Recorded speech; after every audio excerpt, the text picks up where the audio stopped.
Hello everyone, Charles Watts here, the Arsenal correspondent at Goal, joining you on match day. It is the final game of Europa League group stage, which seems to have gone on for a fair while now. Been a successful one for Arsenal though, 5 wins out of 5 so far, meaning they go into tonight's game against Dundalk knowing they have qualified for the for the knockout stages and knowing that they have won the group already.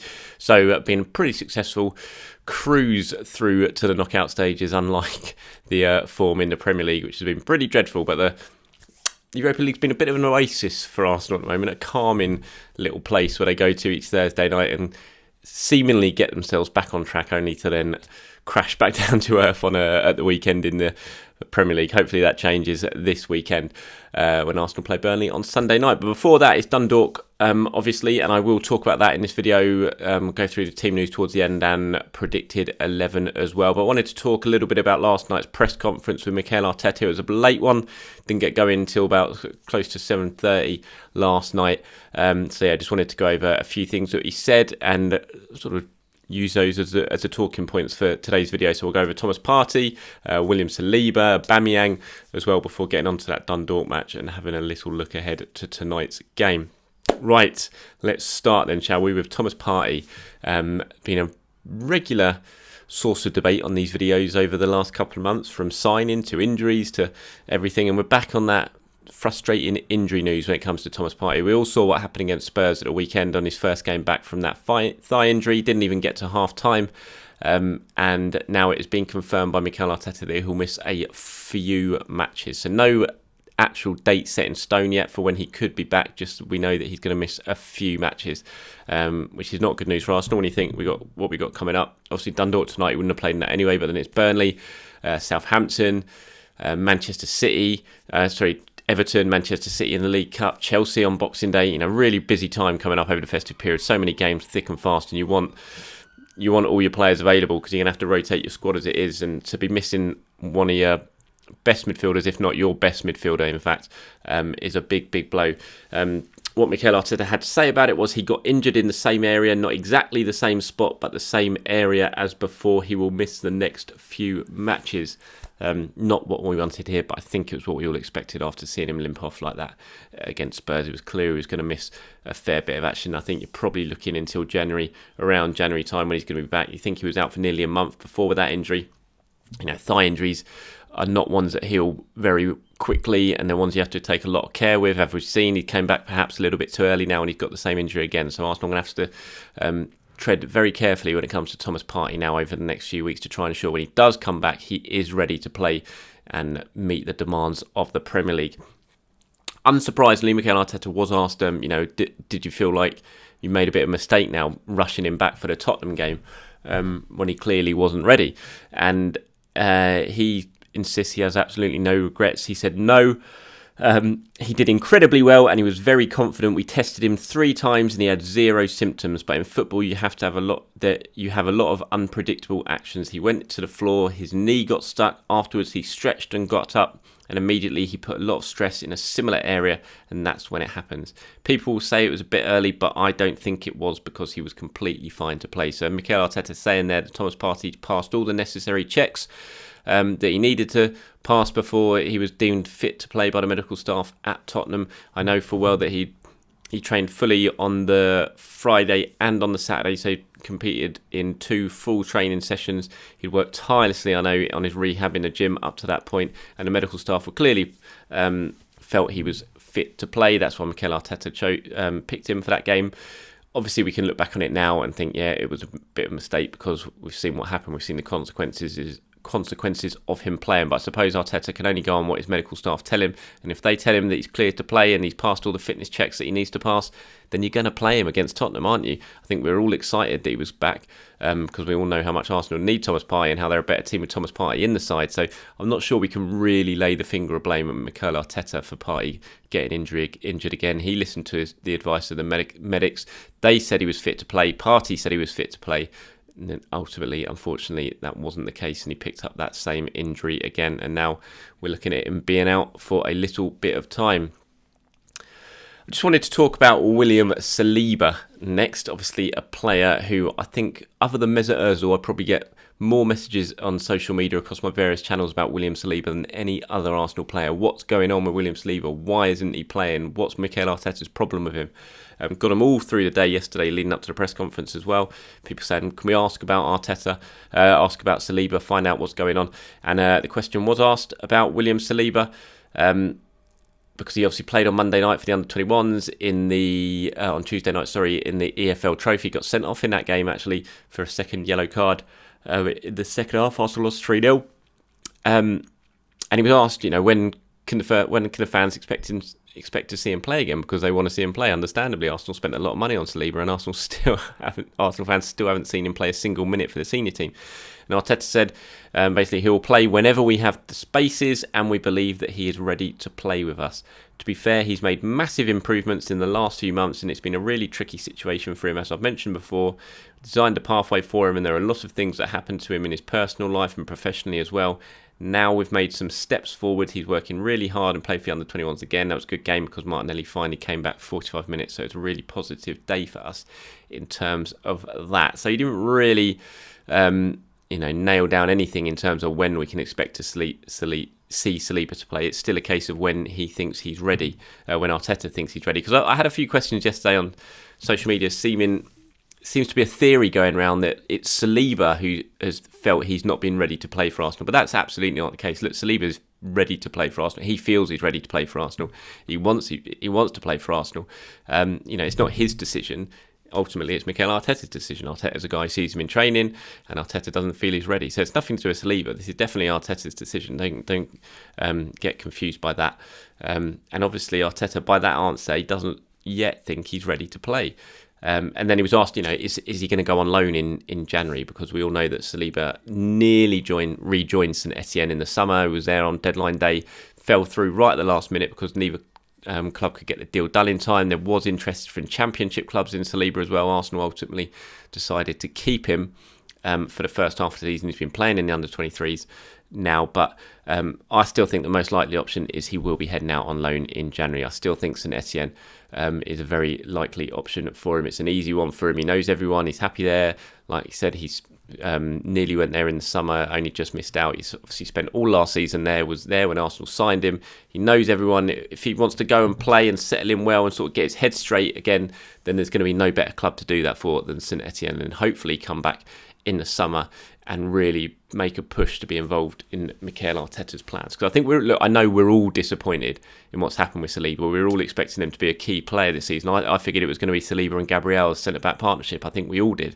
It's absolutely proved not to be the case, and it's caught us all by surprise. And the whole situation is very baffling. I'm as confused about it as you guys are, and I'm always asked what is the problem, and I just don't know. I don't know, other than that Arteta clearly sees him in training and doesn't feel that he's ready to play. I don't know what else there is, and that sounds mad because all the people I've spoken to who saw him in France all the time. I mean, I didn't see him that much in France. I only saw the highlight packages like you guys. But I spoke to Bakary Sagna about Saliba before he came in the summer, and Sagna was raving about him. Said he's fantastic in duels. He's going to be great for Arsenal. And when it's a player like that who you respect that much, who knows about defending, it says that, it just makes it so surprising that he hasn't been able to even be involved in the Europa League this season. When Arsenal are struggling with Mustafi, with players like that who are going to be leaving at the end of this season, basically. So it is. I can understand why you're confused, because I'm just as confused about it as you guys are. But I still think the most likely option is that we'll be seeing Saliba head out on loan in January when the transfer window opens, and it won't be until next season that we see him play for Arsenal. So that's what Mikel Arteta had to say about William Saliba. Now, Pierre-Emerick Aubameyang was a topic of conversation during the press conference, as he tends to be, certainly at the moment, on this barren goal-scoring run that he is on. And interestingly, Arteta was asked, look, is Pierre-Emerick Aubameyang undroppable? I've been getting lots of people saying to me, we need to drop him. He's playing poorly, and players who are playing poorly shouldn't be in the team. And so the question was asked, look, is he undroppable? Is your captain, normally your top scorer, undroppable? And Arteta said, no one is undroppable. At the end of the day, we have to find the right players to win football matches. But we cannot forget what Auba has done for this club and what he has done in recent months, not years ago, as well. So I see now he's training and how he's behaving, how much he wants to turn the situation around. When I see that type of hunger, it's about supporting the player as well as the status he has in the team because of the performances he has provided for this football club.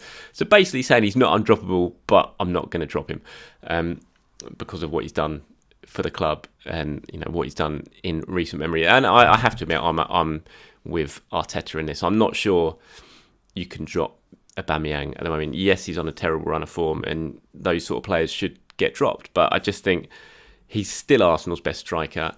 If you get a chance to fall to anyone in the box, you want it to fall to Aubameyang. The fact is Arsenal aren't getting that many chances at the moment. Yes, he missed a header against Tottenham last weekend. Yes, he's looking a little bit disinterested at the moment. But I still think you start Aubameyang all day long. On Saturday against Burnley, 82 minutes, 0-0, loose ball drops to someone in the box. Who do you want it to fall to? Lacazette, Nketiah or Aubameyang? It's Aubameyang all day long. You get a penalty with 2 minutes to go. Who do you want to take it? It's Aubameyang all day long. So for me, I don't think you can drop Aubameyang. He's not suddenly become a bad player. He's just on a terrible run of form. Look, it was only 4 months ago he was at Wembley terrorising Chelsea and winning the FA Cup. And then later that month scoring that brilliant goal against Liverpool to win in the Community Shield and then scoring the penalty. And then scoring against Fulham in brilliant style on the opening day. You don't go from that to suddenly being an awful player in a matter of a couple of weeks. It's just not going to happen. It's the fact he's in a poor run of form. He's not getting the service. Confidence is low. But I think you start him. I don't think any of the strikers have got confidence at the moment. So it's not like you're keeping someone out who's banging on the door at the moment. You're not. He's not. So I'd keep Aubameyang in the team all day long for me. I think that has to be the way to go.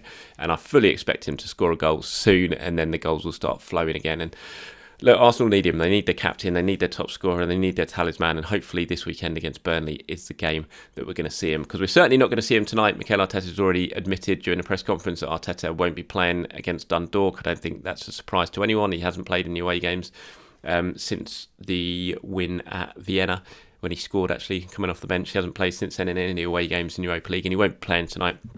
Lots and lots of changes tonight. Mikel Arteta saying, we have a few kids here. We left a few players at home as well. There are a lot of games and we need to complete training week as well. And we need a complete training week as well, which I think is going to benefit us. But we're still going to have a very competitive team to play tomorrow. He means tonight, obviously. He said this yesterday. So I think we're going to see quite a few changes, perhaps even more than we've seen. He might even rest some of the players like El Neni, who normally get a start in this game. We'll have to wait and see on that. But I think we're certainly going to see a lot. I don't think we'll see Aubameyang. We saw Lacazette last week, obviously, in the last couple of games in Europa League. I don't think we'll be seeing Lacazette. We won't be seeing Willian, David Luiz, those sort of players. I'm not actually sure if David Luiz is fit, to be honest. But those sort of the bigger players, I don't think we'll be seeing Granit Xhaka, Dani Ceballos, people like that. So in terms of my predicted 11, I'm going to go for this. I'm not saying, as usual, that this is going to be the 11. It's just what I think it might well be for tonight's game. So I'm going to go Runarsson in goal. Obviously, I think he'll certainly get the nod in goal. I'm going to go with a back four of Cedric, Callum Chambers, Pablo Mari and Sead Kolasinac. And then in a sort of 4-2-3-1 formation, I'll probably go with Maitland-Niles. I'll say El Neni for now, but I wouldn't be surprised if El Neni gets rested and it's left behind to train with the rest of the squad. Pepe, obviously, suspended in the Premier League, so I think Pepe will certainly play on the right-hand side. I'm going to go Nelson on the left. I'm going to go Emile Smith-Rowe at number 10 rather than Joe Willock, but again, I wouldn't be surprised if it's Willock. But I'm almost putting Smith-Rowe in there just because I'm willing Mikel Arteta to do it, because I really want to see Emile Smith-Rowe start today, and then Eddie Nketiah up front. But I think we'll see, certainly off the bench, we'll see the likes of Balogun, Smith-Rowe certainly if he doesn't start. Maybe Aziz, players like that, we might get some game time off the bench today. Which will be good to see. But yeah, I wrote a piece about Smith-Rowe actually this morning that's gone live on Gold this morning. I'll drop it in the description box below. I think that's why I'm willing Arteta to play him, because he's just such an interesting player, Emile Smith-Rowe. You think he's only played for 43 minutes this season in the senior team. In that time, he scored a goal and got an assist. He's just one of the few attacking midfielders who'll get up, get beyond the striker, get himself into the box. He's just got a knack of knowing where the ball's going to drop. He scores goals. I think he's got 4 in 15 for Arsenal. Any of those about 9 starts as well. And he gets on the ball, he drives with it, and he goes forward, he makes things happen, he gets into the box late. Obviously he's known as the Croydon De Bruyne, jokingly. But you kind of look at him as a Ramsey type player as well. Just a player that Arsenal haven't got in their squad, that Mikel Arteta doesn't really have elsewhere to call upon. I'd love to see him start tonight. I'd love to see him play well, and I'd love to start see him really push in to get involved in the Premier League on a more regular basis, because I think he's a really, really interesting player, Smith Rowe. I think he's a hell of a talent, and it's just been a shame that injuries have really sort of halted his development in the last couple of seasons. So that's about it. There's my video for today.